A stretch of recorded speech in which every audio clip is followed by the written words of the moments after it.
Place à notre invitée, la médium Patricia Daré. Une nuit, elle a entendu des voix, s'est levée et a écrit ce qu'on lui dictait. Depuis, le phénomène peut la prendre à n'importe quel moment. Diagnostic, médiumnité. Ce qu'elle entend, ce sont des messages des défunts pour les vivants. Journaliste de formation, cette cartésienne n'allait pas s'en tenir là et a décidé dans un nouveau livre, L'invisible et la science, aux éditions Michel Lafon, de confronter son expérience paranormale à la vie de scientifique dans l'espoir de changer un jour notre vision du monde. Patricia Daré, bonjour. Bonjour. Et merci d'être avec nous, vous allez bien? Mais très très bien. Bon, rien de particulier à signaler dans ce studio? Des tas de choses, mais je ne le dirai pas. Bon, très bien, je préfère. Alors, chère Patricia, je résume pour ceux qui ne vous connaissent pas. Vous travaillez à France Bleu Berry et une nuit, en 1995, juste après la naissance de votre fils François, vous entendez une voix masculine qui vous souffle à l'oreille droite, car vous n'entendez ces voix que de l'oreille droite, de vous lever et d'écrire. Vous êtes sûr que ce n'était pas votre mari? Non, parce qu'il dormait à gauche. D'accord. Donc, non, c'était vraiment dans mon oreille droite. Pas dans mon oreille droite. Je l'entendais de l'oreille droite, mais c'était vraiment extérieur à ma tête. C'est important à préciser parce que quelquefois on entend dans un rêve des bribes de conversation en se réveillant. On a l'impression que c'est là, mais c'est un rêve. Là, c'était vraiment extérieur à tel point que j'ai allumé la lumière pour voir s'il y avait quelqu'un. Regarder s'il y avait quelqu'un dans la chambre. Alors sur le moment, vous pensez à une dépression, vous vous dites, vous allez même consulter un psy, et là vous êtes prise d'une nouvelle crise, vous notez un texte qui concerne le psy, et il vous dit que vous êtes médium. À l'époque, le mot vous choque. Oui, parce que bien sûr que je crois qu'il a été choqué aussi d'ailleurs, même de me le dire. C'était pas vraiment sa fonction, mais je suis choquée parce que ça correspond à un monde que je ne connais pas bien, mais que j'abhorre à l'époque. Un monde pour moi kitsch, charlatanesque, un peu. Madame Irma. Oui, c'est Madame Irma, quoi. Je veux pas appartenir à ça. C'est presque une insulte. Je le prends très mal. C'est presque une insulte. Et en fait, je vais commencer à chercher ce que ça veut dire. Parce que ça ne correspond absolument pas à ce que je suis. Je me disais, moi, laïque, n'étant pas dans ces croyances, dans ces superstitions, comment je peux être médium et comment je peux capter des choses? Puisque j'avais l'impression que auparavant toutes les médiums étaient pleines de colifichets religieux, de talismans, de prières, d'invocations. Tout cela était un monde absolument fait d'obscurantisme, de mystère et de superstition, et moi je me sentais pas comme ça, donc je voyais pas comment ça pouvait fonctionner avec moi. Alors concrètement, quand est-ce que ça vous arrive et comment ça se manifeste? Ça m'arrive n'importe quand. C'est-à-dire que si... Ce qui ne doit pas être pratique, par ailleurs. C'est pas pratique du tout, c'est même quelquefois très dérangeant, parce que cela arrive au moment où vous ne vous y attendez pas, c'est-à-dire ça peut être au travail, restaurant, par exemple, ou au travail. Ça m'est arrivé au restaurant, mais ça c'est l'anecdote que je raconte, où vous êtes en train de déjeuner avec des amis, et puis tout à coup, alors que vous êtes en train de savourer quelque chose, en riant, en racontant des blagues, des champignons hallucinogènes, soudain, non, même pas, et même pas besoin d'aller forcer la main. Hein. J'entends quelque chose, quelqu'un. D'abord, je sens une présence. Alors, on le voit parce que je commence à me sentir différente. Je commence à être un tout petit peu étrange, me sentir pas bien. Et les gens le voient autour. Et là, j'entends. Et quelquefois, on me dit, oui, bonjour, voyez la table à côté. Oui, alors, ce monsieur est mon mari, cette dame est sa nouvelle épouse. Moi, j'étais sa femme. Pouvez-vous lui dire quelque chose pour moi? Eh bien, que j'adore sa nouvelle épouse. Dites-lui que j'adore son choix, il va être très heureux avec elle et que vraiment il ne pouvait pas choisir une femme plus merveilleuse.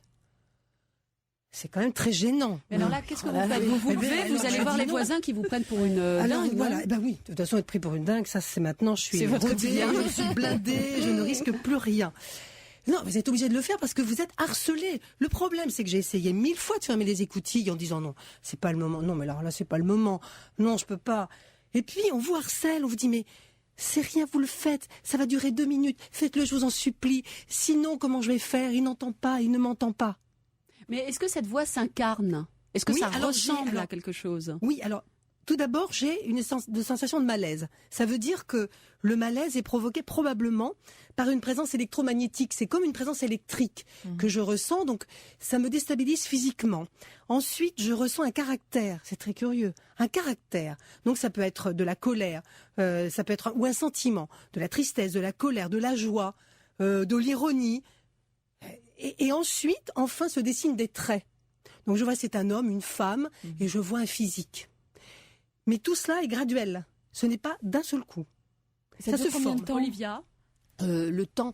Le problème du temps, c'est que si on le mesure en secondes, ça va durer 3 secondes. Ah oui, c'est très rapide. C'est très rapide. Mais je peux vraiment distinguer chaque étape. Et comment les gens vous reçoivent-ils? La dame au restaurant C'est terrible. Parce que imaginez-vous en train de dîner avec des amis ou avec votre compagnon et que je vienne vous dire « Pardon madame, excusez-moi, vous ne me connaissez pas, vous allez me prendre pour une folle, je suis médium. » Et monsieur, votre ex-épouse vient de me parler. C'est terrible. Vous imaginez le traumatisme. Il faut choisir les mots, il faut choisir le moment. C'est une grande responsabilité aussi. Bien sûr. Et vous devez faire peur aux gens. De la même manière, est-ce que vous n'avez pas peur parfois? Non, moi je n'ai plus peur. Je n'ai plus peur. Mais je sais que je fais peur aux gens et que je dois choisir une attitude et des mots appropriés pour ne pas traumatiser. C'est hyper traumatisant quand même. Parce que est-ce que parfois les messages sont des messages de haine, de colère, de revanche? Jamais. Je n'ai jamais eu en tout cas. Peut-être que ça existe, mais je n'ai jamais eu. Roland? Est-ce qu'il vous arrive d'entendre des voix et des messages que vous ne pouvez pas transmettre parce que vous n'êtes pas à côté des personnes? Oui, ça m'est arrivé. Et comment faites-vous dans ce cas-là? Alors moi je dis je ne peux pas. Et je ne peux pas, amenez-moi la personne, parce que moi je ne peux pas. Donc il faut, ça m'est arrivé, je le racontais dans le premier bouquin, avec, je ne sais pas si vous vous souvenez de cet espion russe qui était mort d'une dose de polonium qui avait été à Londres, donc Litvinenko. Et lui était venu. Je n'en croyais pas mes oreilles et il est venu me harceler pendant 3 jours en me demandant de passer un message à sa femme qui était à Londres. Mais en quelle langue? Alors justement, lui parlait pensée. Il y a des esprits qui parlent avec une langue, en anglais, en allemand, en latin. Et à ce moment-là, je demande à ce qu'on parle en pensée. C'est comme un langage, la pensée. On parle en pensée. Je reçois la pensée et je traduis la pensée avec mes mots. C'est très curieux. Il m'arrive de recevoir également dans des langues étrangères, mais je ne comprends pas. Et il vous arrive de recevoir des personnages célèbres parce que il y a beaucoup d'anonymes, il y a quelquefois des personnages célèbres. Notre confrère Alexandre Adler, qui préface d'ailleurs votre livre, l'explique très bien. Vous ne voyez pas l'avenir, vous éclairez le passé, et une fois vous êtes tombé sur Napoléon, ce qui est assez chic. C'est chic, mais c'est dérangeant, et c'est surtout extrêmement envahissant, Napoléon. Ah bah c'est le principe de Napoléon. Il a été connu pour ça. Dans tous les sens du terme. On comprend pourquoi il est envahi, parce qu'il est envahissant. Il vous a mangé le crâne, comme on dit. Il est dans son armée. Ça a duré 6 mois et il était extrêmement présent et envahissant. Mais est-ce que, pardon, comment vous êtes sûr que c'est Napoléon? Parce que d'abord, il vous parle de Belle-Hélène. 8 jours avant, j'ai reçu le message en disant tu vas être en contact, pareil, le même message, avec un Corse. Un Corse qui s'appelle Napoléon Bonaparte. On me dit avec Napoléon Bonaparte, il doit venir, tu dois lui donner un coup de main. C'est grosso modo ce que je reçois.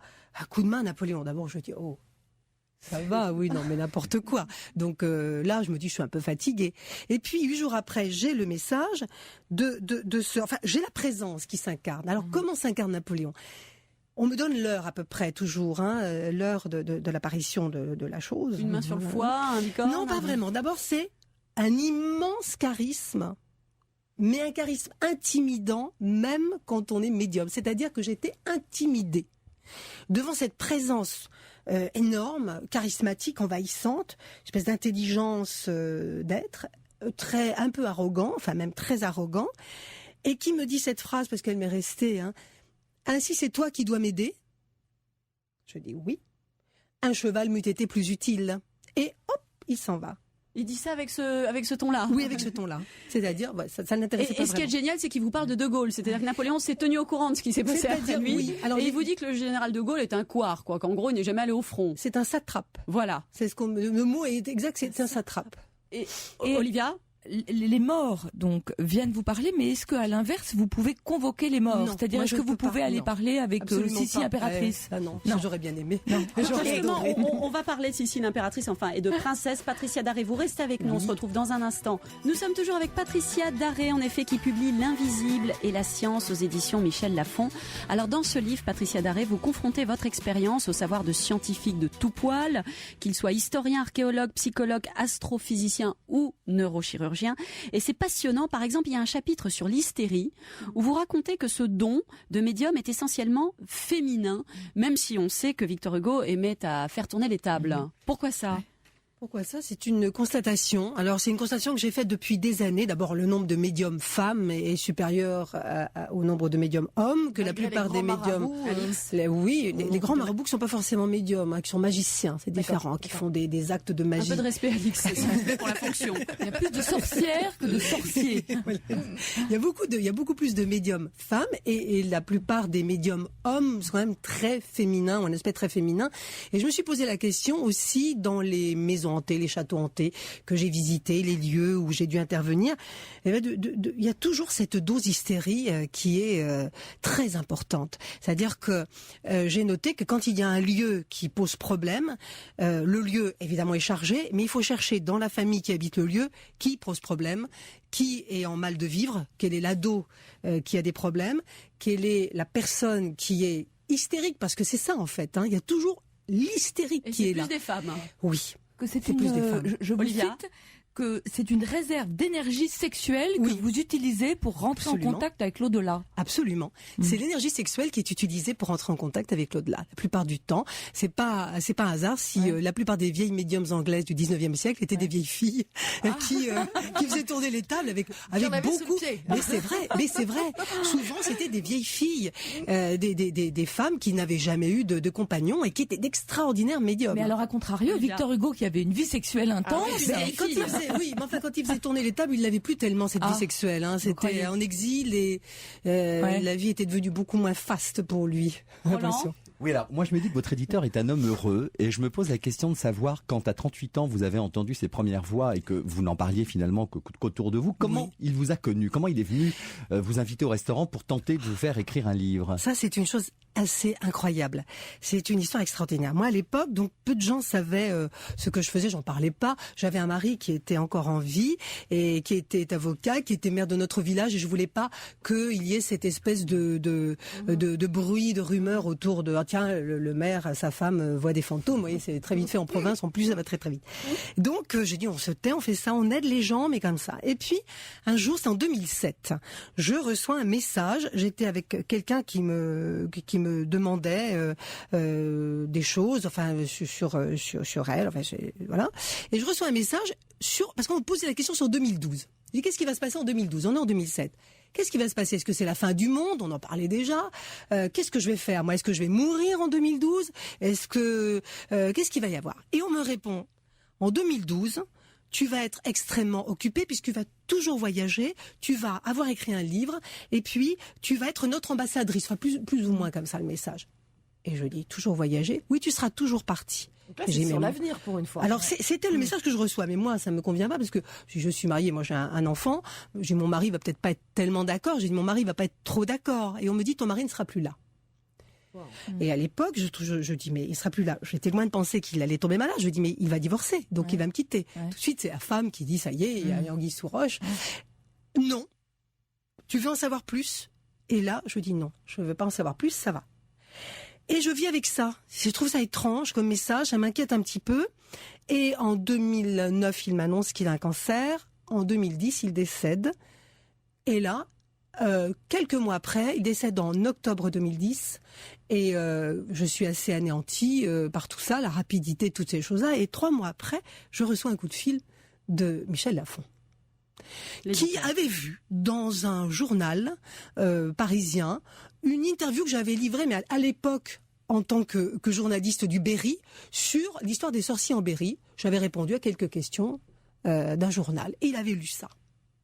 Et ça l'avait intéressé, il me demandait si je voulais le rencontrer pour en parler. Tout ça s'est enchaîné.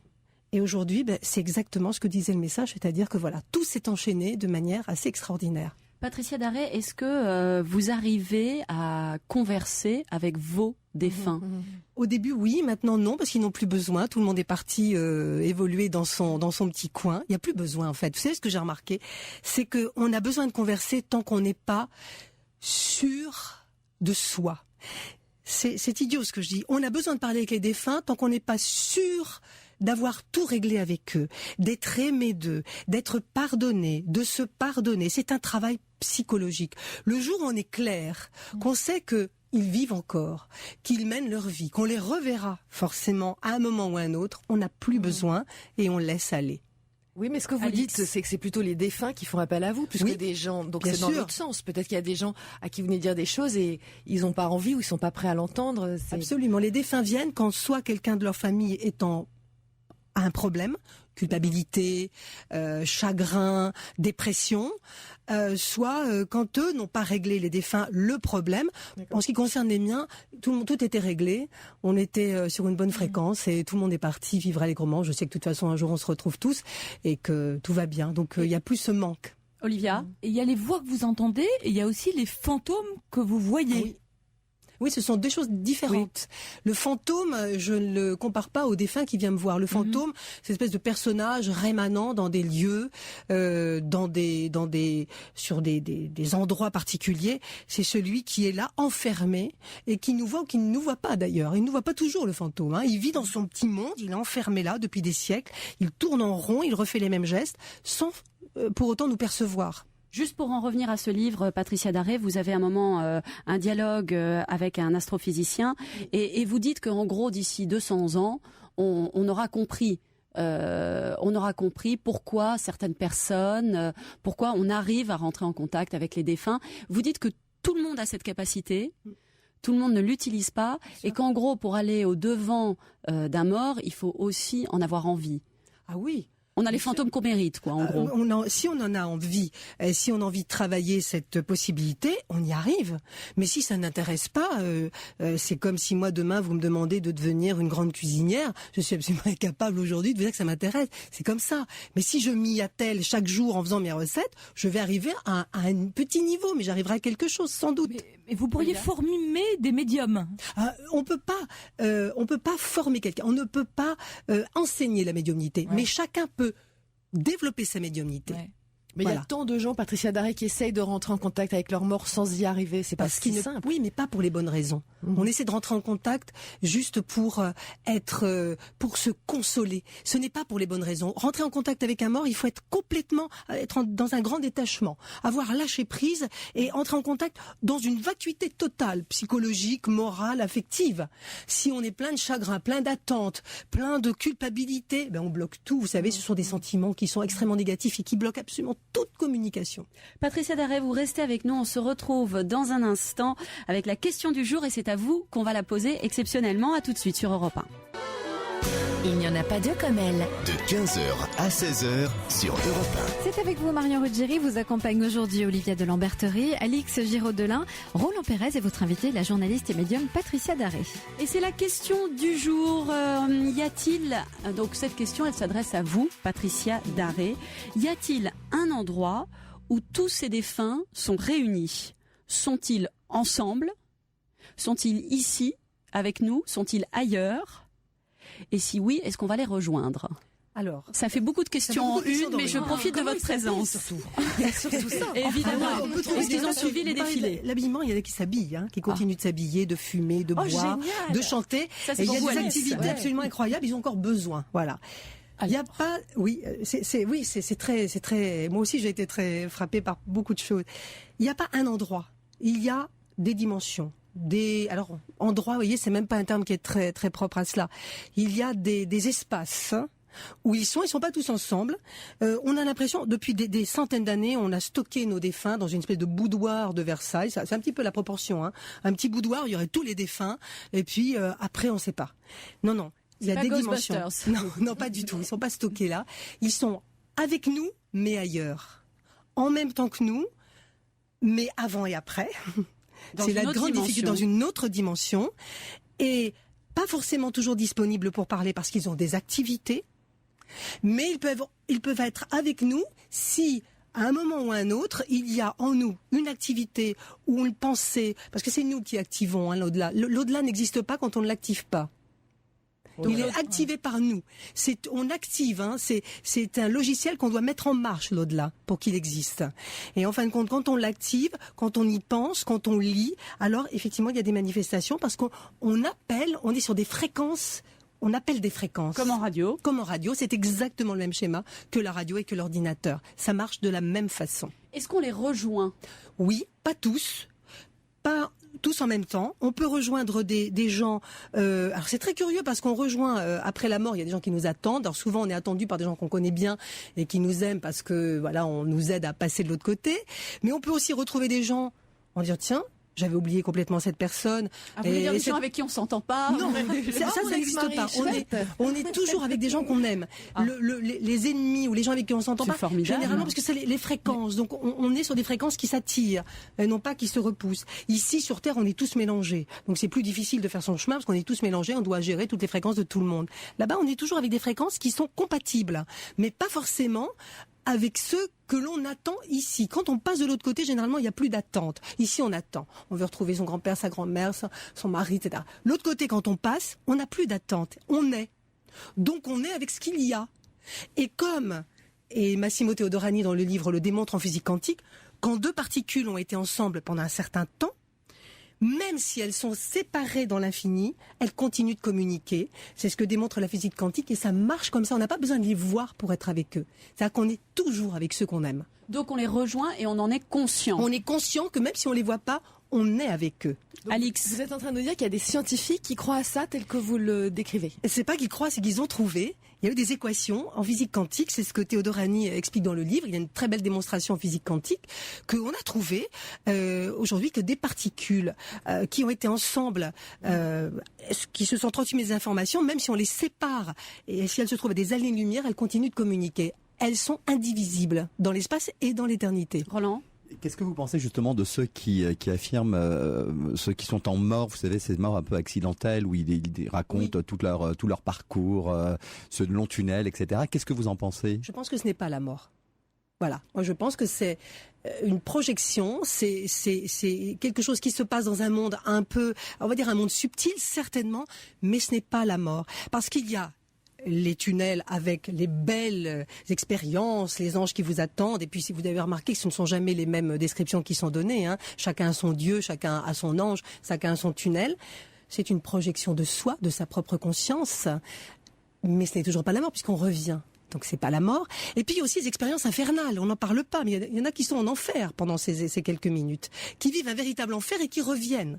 Donc si c'était la mort, ce serait très inquiétant. Non, je pense que c'est une projection de la conscience. C'est un état indéfinissable qui n'est plus ici et maintenant, qui est ailleurs, mais qui n'est pas encore, pour moi, du domaine de la mort. Vous parlez de l'enfer, mais on a l'impression que quand vous parlez des défunts, ce sont toujours des anges gardiens. Qu'il n'y a pas d'âme néfaste. Si, il y a des âmes néfastes, il y a des terribles. Hein. Moi, j'ai été en contact avec des terribles, les serial killers. Ils sont aussi de l'autre côté. Ils sont là, de l'autre côté. Donc, il y a de tout. C'est comme ici, il y a tout. Sauf que généralement, on les croise pas forcément. Olivia? Et quel est votre rapport à la religion? Aucun. Je suis absolument laïque. Ouais. Je suis attachée à aucun symbole religieux, à aucune superstition. Ouais. Je suis plus dans la physique quantique que dans la religion, et je pense que la religion, on l'abandonne en passant de l'autre côté. Hein, on l'abandonne avant de passer la porte, à mon avis. Patricia Daré, est-ce que les revenants, enfin pas les revenants, les défunts, les morts, est-ce qu'ils vous parlent de Dieu? Alors, ça n'est jamais évoqué, jamais.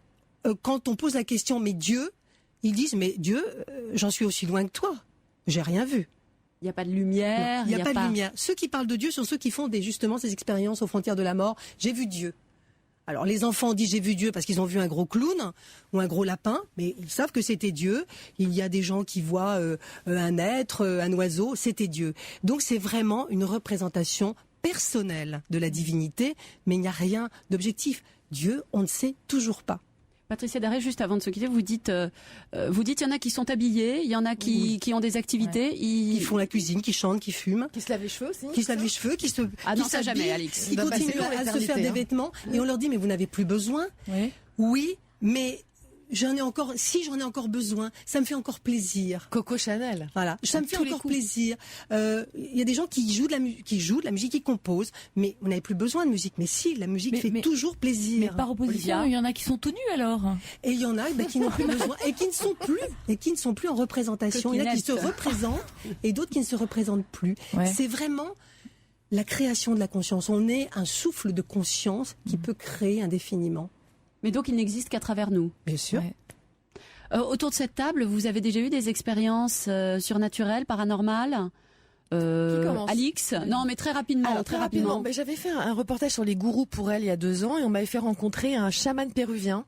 Donc j'étais arrivée une espèce de boule de doute et hors de question. Il m'avait quand même dit des choses ahurissantes, mais sur le passé. Il avait vu des trucs incroyables. Et ce qu'il m'a dit sur l'avenir ne s'est pas réalisé. Mais sur le passé, on en reste pantelant quand on sort de là en disant Roland. Ok. Alors, moi, je suis croyant. Et dans la religion juive, il ne faut surtout pas aller consulter un médium. Mais malgré moi, j'ai été, ce que vous avez raconté est tout à fait vrai. J'ai été malgré moi, lorsque j'ai perdu mon épouse il y a quelques années, une médium est entrée en relation avec moi à travers justement son agent littéraire, qui était le point commun et qui m'a révélé certaines choses que je n'ai pas voulu croire au départ et que j'ai été forcé de croire compte tenu de la nature des révélations. Olivia? Moi, je crois à une sorte de pensée magique, oui, et je pense que, oui, de toute façon, tant qu'on se souvient des morts, ils sont présents. Oui. Merci de nous écouter, c'est le moment tant attendu du questionnel. Patricia Daré, vous ne connaissez peut-être pas le principe, vous avez 2 minutes pour répondre à 10 questions. Êtes-vous prête? Je suis prête. C'est parti. Premier fantôme. Premier fantôme, je cours très vite, je m'en vais. Premier fantôme, c'est ça, c'est ma réaction. C'est ce qui s'est passé, d'accord. Premier fantôme, oui, je pars, effectivement. Je cours très vite et j'ai vous peur. aviez quel âge? Premier fantôme, c'était juste après, j'avais 38 ans, mais j'ai eu très peur. Vous plaquez tout, vous partez où? Dans un lieu hanté ou loin de tout ça? Oui, je plaque tout, je pars dans un lieu chargé. Question MPT, magie pour tous. Est-ce que les jeux de voyance, ça marche, le genre Ouija? Ça marche très bien, mais c'est très dangereux, extrêmement dangereux. Donc on n'y joue pas. Pourquoi Parce que ça attire uniquement les fréquences basses, c'est-à-dire tous ceux qui sont en fréquences basses, c'est-à-dire les serial killers, les violeurs, les gens qui les gens qui sont là pour vous, généralement pour vous causer bien des problèmes. C'est bon à savoir vu que c'est le genre de jeu qu'on fait à dos dans la salle de bain. Oui. Question série télé, vous êtes plutôt Les Revenants ou Walking Dead? Alors je serais plutôt Walking Dead parce que ça m'amuse beaucoup. J'ai bien aimé, j'aime bien cette série. Vous les préférez sanguinolents. Est-ce que vous pensez qu'un jour on les verra, les zombies, comme dans les séries télé? Non, je ne crois pas. Alors, le corps est tellement peu important après. Patricia Daré, 3 rumeurs circulent sur vous, confirmées ou infirmées. Il paraît que parmi les demandes les plus insensées, on vous a prié 1. de détourner un testament par magie. Non, pas possible. Mais on vous l'a demandé. Alors oui, et on me l'a demandé et on me le demande encore pour toutes les histoires d'héritiers, de testaments, de legs, on me demande effectivement. 2. de guérir une fistule anale. Oui, ça c'est vrai. Ça c'est Roland Pérez. On m'a même envoyé la photo, on m'a envoyé un courrier avec la photo de la fistule que j'ai pris d'abord pour un tableau d'art contemporain parce que j'ai pas bien compris ce que c'était et ensuite j'ai compris ce que c'était et j'ai dit aïe, ça fait très mal, mais ça fait très mal aussi de le recevoir. 3. de faire réélire François Hollande. On me l'a presque demandé. C'est vrai? Oui, je vous assure. C'est lui qui vous l'a demandé? Non, pas lui, mais on m'a presque des gens de son entourage. Oui, tout à fait. Ah, donc vous côtoyez des hommes politiques? Ah non, j'ai pas côtoyé, mais j'ai rencontré par hasard et on m'a demandé si je pensais que s'il y avait effectivement des chances que, etc. Oui, d'intervenir. Enfin, avec quel défunt aimeriez-vous converser? Je rêve de parler à Chopin. Mais Chopin n'est pas prêt à me parler. S'il nous entend, Patricia Daré, merci d'avoir joué le jeu. Vous publiez L'Invisible et la Science aux éditions Michel Lafon, préfacé par notre camarade Alexandre Adler, et c'est passionnant. Merci. À très bientôt, j'espère. On se retrouve nous demain de 3 à 4 dans Il n'y en a pas 2 comme elle. D'ici là, nous vous souhaitons un très bon après-midi avec Cyril Hanouna et sa joyeuse bande sur Europe 1. Cyril, c'est à vous.